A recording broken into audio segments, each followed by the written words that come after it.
Akito Maringá Talk Show. Eu estou aqui meio irônico porque eu precisava dizer e apresentar os meus entrevistados, dizer algo deles. E eles gostam de Mamonas Assassinas, Raul Seixas, música antiga, dois jovens de 17 e 20 anos, diferentes. Eu volto já já com eles.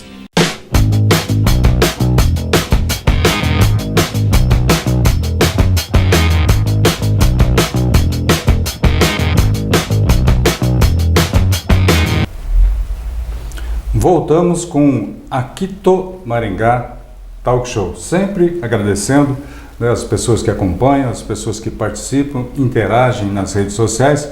E hoje nós vamos fazer mais um programa especial. E hoje é especial pela idade dos nossos entrevistados, né?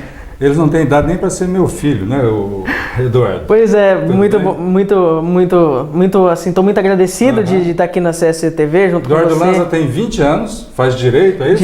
Direito na FCV. Isso, né? E o que me chamou a atenção em você, Eduardo, por isso que eu convidei, eu recebi um material de uma palestra, de um interlóquio, né, de uma conversa. Uma mesa redonda. Uma mesa redonda com o professor Itamar, uma das referências, né, da história. Da história, não vou nem falar de direita, da história real do Brasil. Tem um livro aí que tem impacto nacional. É o golpe de 64. Sobre o golpe de 64, que ele vai falar sobre a crise de 29. Sim, que é uma pauta nova que ele está falando agora. Exatamente, que aí, essa crise econômica de 29, a Plano Marshall, Guerra Fria, tudo tem um contexto. Segunda Guerra Mundial, tudo tem um contexto ideológico por trás e é maravilhoso, depois a gente começa a se interessar. E o Eduardo vai falar sobre fake news. Isso me chamou a atenção, né? Eu fui perguntar, mas escuta, você tem quantos anos? Porque na tua idade, 20 anos, Eduardo, né? A minha geração, e aí quem está me ouvindo sabe disso, a minha geração não teve participação política, não teve participação desses assuntos, né, sociais que acabam influindo, Eduardo, né, no nosso dia a dia. Da onde é que veio isso, cara? Desculpa, até a informalidade, tá? Não, tranquilo. Eu não vejo problemas na questão da informalidade. Bom, para quem não me conhece, meu nome é Eduardo Lanza, tenho 20 anos, sou natural de Joinville, Santa Catarina, filho de pais nascidos aqui na região. Você tem um sotaquezinho de Catarina, agora que eu... Eu sou catarinense. Apesar de eu morar aqui em Maringá desde 2001, eu sou catarinense. Certo. E o meu interesse pela política é uma coisa que eu falo, vem de sangue. Porque o meu avô, ele foi prefeito de uma cidade aqui próxima de Maringá chamada São Tomé. E, se eu não me engano, em 1970, pela Aliança Renovadora Nacional, a Arena. Certo. Pela Arena, ele foi vereador da cidade, compôs a primeira Câmara de Vereadores da história de São Tomé. Foi o segundo vice-prefeito da história e o terceiro prefeito da história da cidade. E o nome dele? José Augusto de Souza. José Augusto de Souza, muito bom. Você podia ser também, se fosse pelo sangue, cantor, né? Porque você é primo do Pelanza, não é isso? Segundo a embaixada italiana, sim. Segundo a embaixada italiana, meus bisavós, eles se conheceram ambos com o sobrenome Lanza, das duas famílias Lanza que temos na Itália, um sobrenome raríssimo na Itália também. Eles começaram a namorar no navio vindo da Itália para o Brasil. Fundiram as duas famílias, que virou uma só aqui no Brasil. E acabou, ou seja, todo Lanza tem parente, e a gente fala, não precisa nem fazer o teste de DNA, porque todo Lanza tem o dedinho do pé parecendo pão caseiro. todo Lanza tem o dedinho do pé, mindinho do pé, embaixo dos outros dedos. Ainda bem, viu? Porque talvez até você pudesse se dar bem como cantor. Não é minha praia. Mas a sociedade, viu, Eduardo, eu não sei se vocês jovens têm essa dimensão, ganha muito com isso, porque nessa idade, se interessar pelo processo político e para o debate, colocar a cara para bater, não é? É lógico que você vai errar, é lógico que você vai defender conceitos que você vai rever depois, não é? Sim. Porque a maior ignorância é quem não revê conceitos, né, Eduardo? Agora, você entender que estava errado... O ignorante é aquele que não assume os erros. Exatamente. Então, é maravilhoso que você tenha se interessado neste assunto, né? Imagino que você deve ter tido dificuldade para encontrar referência ou núcleos de centro-direita para conversar, né? Se é que a gente tem direita no Brasil. Olha, direita eu vejo que temos no Brasil. É bem desorganizada, é uma bagunça. Isso eu não escondo de ninguém, meu posicionamento é esse, é uma bagunça. Quando você diz direita, não é necessariamente militar, é o capitalismo. Não, é o capitalismo. Quando eu digo direita, é o liberal, é o libertário, o anarcocapitalista, o conservador, certo. O liberal conservador, que é o meu posicionamento. Então, é uma coisa que ao meu ver, está começando a organizar agora. O Brasil, ao meu ver, só começou a ter realmente direita em 2014. A partir dos movimentos como Vem Pra Rua, o Movimento Brasil Livre, o Nas Ruas, dentre tantos outros movimentos políticos. E eu falo pra ti, o Willy, falo pra ti que é complicado você dizer ainda no Brasil que é de direita. E é impressionante isso. Eu posso falar uma coisa pra ti? Desculpa até interromper. Claro, não. Isso aqui é um bate-papo. Tem que interromper. Eu já fui, inclusive, quando, em 2014, na época no segundo ano do ensino médio, aqui em Maringá, num colégio estadual, eu fui agredido por um professor por eu discordar do posicionamento dele em sala de aula. Impressionante. Não, fui bem assim, tipo... O professor, ele tinha, eu lembro muito bem que era na segunda-feira de manhã, eram as 2 primeiras aulas que ele tinha na semana. Ele só tinha, na segunda-feira as aulas com a nossa turma. Aí, isso foi na segunda-feira, antes do segundo turno, em 2014, de Dilma Aécio, claro. Eu não voto no PT nunca mais, já fui petista, não voto mais no PT.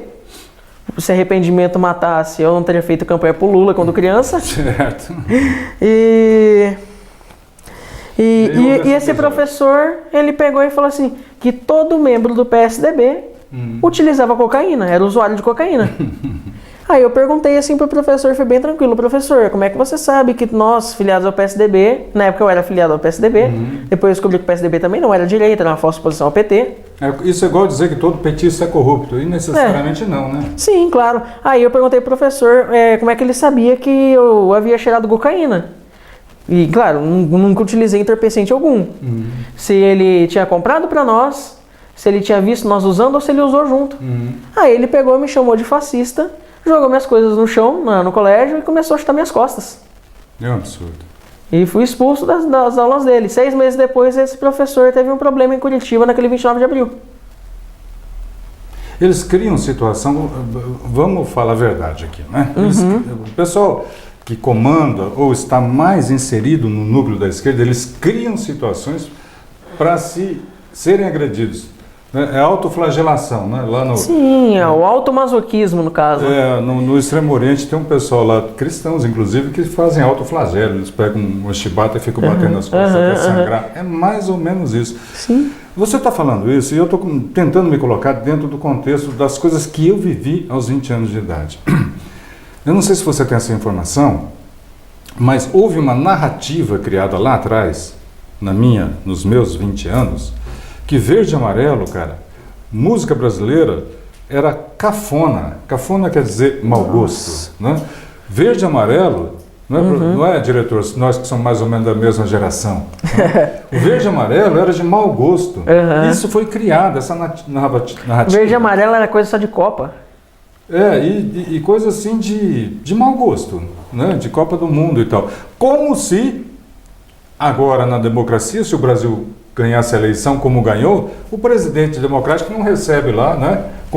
Com direito, inclusive, a pirueta do Vampeta. Né? Se tivesse acontecido isso na ditadura, pelo amor de Deus, o Vampeta seria defenestrado. Defenestrado poderia acontecer com ele, como aconteceu com alguns membros de oposição ao governo, desaparecerem, assim, desapareceu.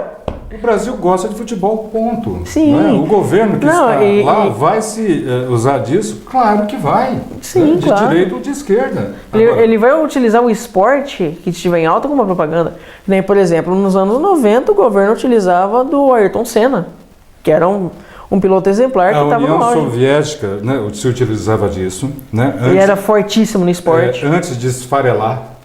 porque não existe mais a União Soviética, né? Virou acho que 13 países, se não me engano. Virou uma colcha de retalhos, né? Porque tentaram, na mão forte, na lei, manter uma eventual unidade... Manter um Estado forte. Comunista, né? Mas na lei, não na vontade da população. A vontade da população é isso que está lá hoje. Não, na União Soviética você tinha campo... o pessoal fala assim, que o nazismo é de direita, o fascismo é de direita. Ao meu ver, o nazismo e o fascismo, como o comunismo, são vertentes assim que é uma porcaria. Porque você tinha na União Soviética... É um partido socialista. Sim, é o Partido Nacional Socialista Trabalhadores Alemães. O fascismo, a palavra fascismo, refere a um objeto chamado fácio, que quer dizer o que em italiano? Foice.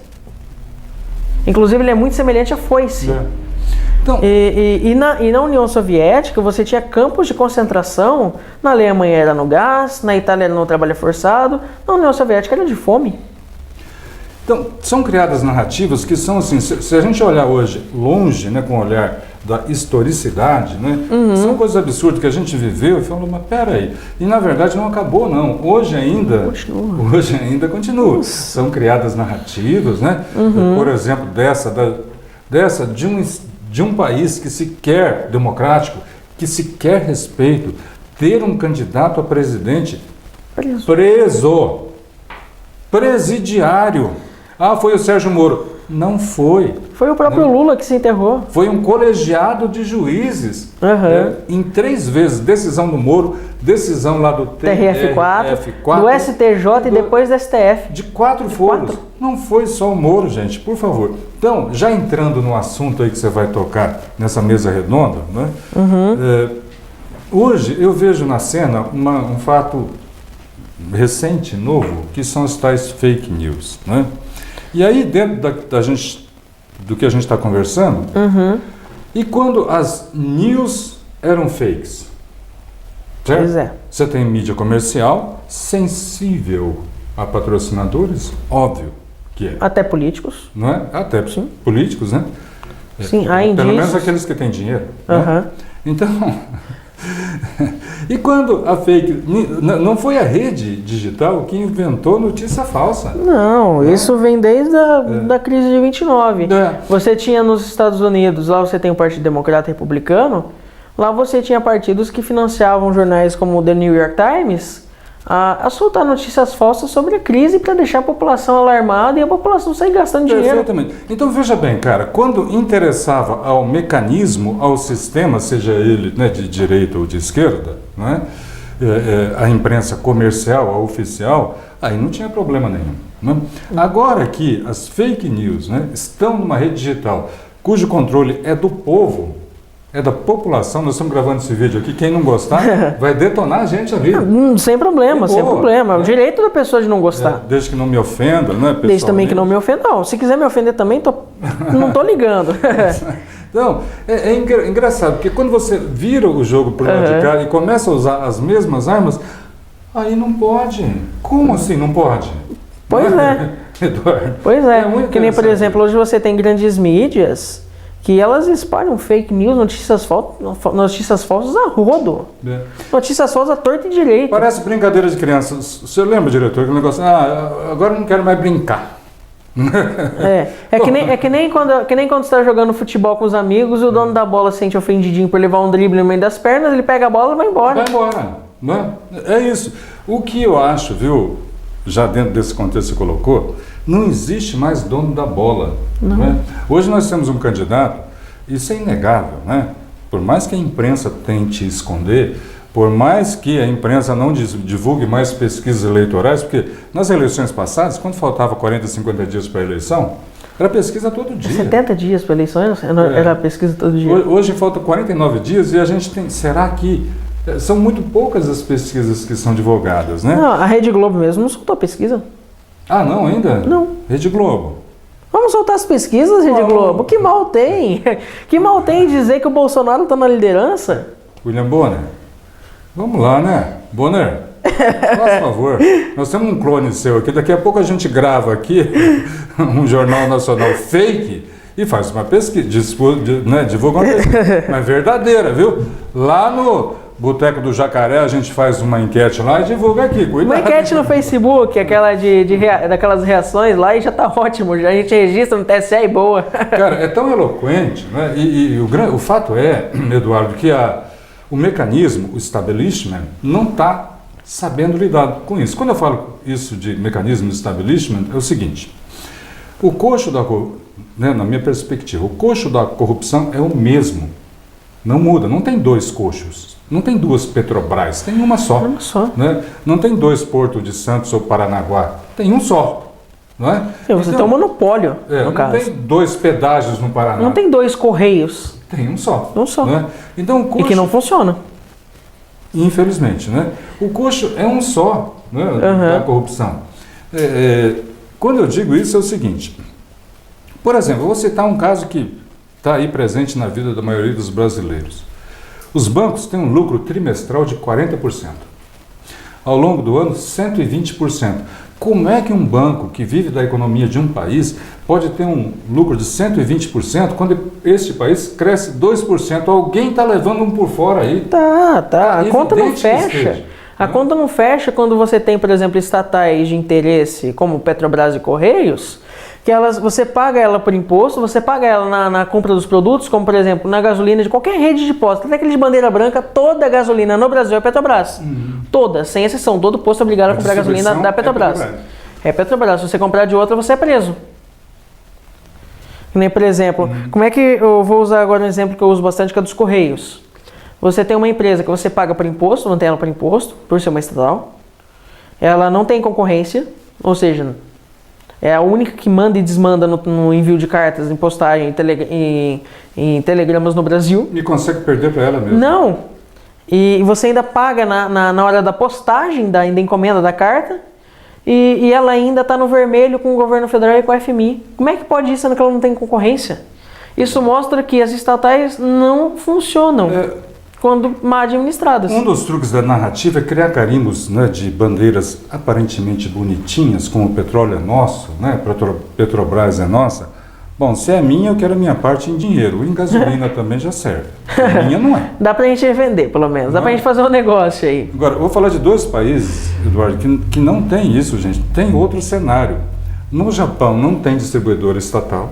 Estados Unidos. E nos Estados Unidos também não tem. Nos Estados Unidos, você... Em ambos os países, a gasolina é mais barata. Não, nos Estados Unidos chega a ser ridículo, porque lá você tem 52 empresas de refinaria de petróleo, e lá convertendo o valor da gasolina e aplicando os impostos aqui do Brasil, a gasolina não chega a R$1 o litro, é 92 centavos. Cara, e o Japão que não tem uma gota de petróleo? E é mais barato, na bomba lá é mais barato. E se a gente ver, se a gente for relativizar do salário do operário japonês para o operário brasileiro, não. Aí é coisa de se suicidar. É a mesma coisa que subir no meio é a mesma pular. coisa que você colocar para competir num racha um Fusca com uma Ferrari. É um absurdo. Eduardo, parece um tempo grande, mas já chegamos ao fim. Eu queria que você, né, finalizasse aí. Você já vê que o bate-papo lá vai ser muito legal. Falasse mais desse bate-papo que vai ter no auditório Hélio Moreira, se eu não me engano, né? Isso. Que dia que será? Dia 19 de setembro, daqui a 29 dias. Convidasse aí as pessoas. Bom, meu nome é Eduardo Lanza, serei um dos palestrantes. E estão todos convidados para a palestra sobre a narrativa da crise 29, a fake news como regra, comigo e com o professor Itamar. A entrada será 1 kg de alimento ou item de higiene pessoal que será revertido ao asilo. Ainda não divulgaremos o nome do asilo, por enquanto. E o pessoal que quiser participar, o próprio Willy vai poder disponibilizar nas redes sociais o link para poder fazer o cadastro, para a pessoa poder se credenciar. E será às 19h30 no auditório Hélio Moreira. Ele fica bem ali ao lado da prefeitura, na praça Renato Celidônia, a famosa praça da prefeitura de Maringá. Todo mundo conhece. É um ambiente bacana, vai ser um ambiente descontraído, vai ter sorteio de livros, inclusive 2 livros interessantes, um deles do professor Itamar, que é o do Golpe de 64, assinado pelo próprio professor Itamar, e o outro do professor Olavo de Carvalho, na qual eu admiro muito e sou aluno dele, que se chama O Mínimo que Você Precisa Saber para Não Ser um Idiota. Ele é um livro bem curto, de 620 páginas, bem curtinho, 620, e que vai ter a minha assinatura, a minha dedicatória também pro sorteado. Então é de suma importância que você maringaense, você da região, compareça ao nosso evento e prestigie um pouco de cultura em nossa cidade que está difícil. Legal, muito bom. Principalmente um outro olhar, né, sobre algum assunto, sobre o debate político, que ele é muito, é fato isso, esquerdizado, né? Os perdedores escrevem a história, né? Infelizmente, nós temos este quadro fruto de uma estratégia, mas isso já é um outro assunto, né? Porque normalmente os ganhadores escrevem a história, né? Sim, sim. É isso aí, aqui Maringá Talk Show, já voltamos, mantendo a média, mais um garoto aí de 20 anos de idade. 17. Já já.